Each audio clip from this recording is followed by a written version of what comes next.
మరి ఎలక్షన్స్ వచ్చేసాయి కదా, ఎలక్షన్స్ దగ్గరికి వచ్చేసాయి. మరి ఎంపీ టికెట్ పార్లమెంట్ గా అయితే బాలశౌరి గారికి జేఎస్పీ నుంచి టికెట్ వచ్చింది. వైఎస్ఆర్సీపీ నుంచి చూసుకుంటే చంద్రశేఖర్ గారు కొత్తవారు, ఆయనకి రాజకీయ అనుభవం లేదు, తెలుసు, మీకు తెలిసే ఉంటది. సో మరి ఎవరు వచ్చే ఛాన్సెస్ ఎక్కువగా అనిపిస్తున్నాయి అంటారు? జనసేన.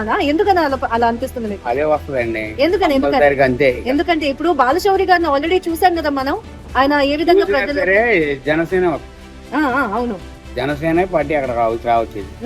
అందుకే వైసీపీ ఉంది కదా, అదేం మాకు అనుకూలంగా లేదు. పామరైనా అక్కడైనా వైసీపీ ఎంపీ బాలశౌరి గారు వచ్చే బాలశౌరి వస్తారండి. అందుకని ఆయన అక్కడ నిర్మించబడదు.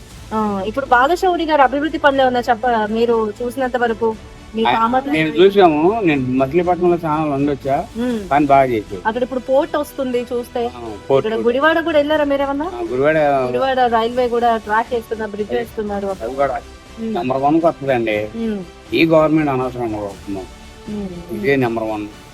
అప్పుడు ఏదన్నా చేయాలన్నా గబుకుని లేబర్ కావాలి. మరి ప్రజలు ఎంతవరకు ఆదరించే ఛాన్సెస్ ఉన్నాయి? ఎందుకంటే ఇప్పుడు వైఎస్ఆర్సీపీ నుంచి బాలశౌరి గారు పనిచేస్తారు ఇప్పటిదాకా. ఇప్పుడు జనసేన టికెట్ అనేది వచ్చింది, మరి ఖచ్చితంగా బాలశౌరి గారే వస్తారని మీరు? ఆయన కంపల్సరీగా వస్తాడు. నాకు తెలిసిన మట్టికి అక్కడికే ఆయనే రావాలి, ఇంకెవరో వచ్చేది బాగుంటది అంటారా? మరి ఆయన వస్తే ఎలా? బాగుంటదండి, పరిపాలన బాగుంటది ఆయన వస్తే. ఇప్పుడు అసలు మాకేమి అభివృద్ధి లేదు కదా, అసలు ఈ గ్రామాలన్నీ ఏ అభివృద్ధి లేదు.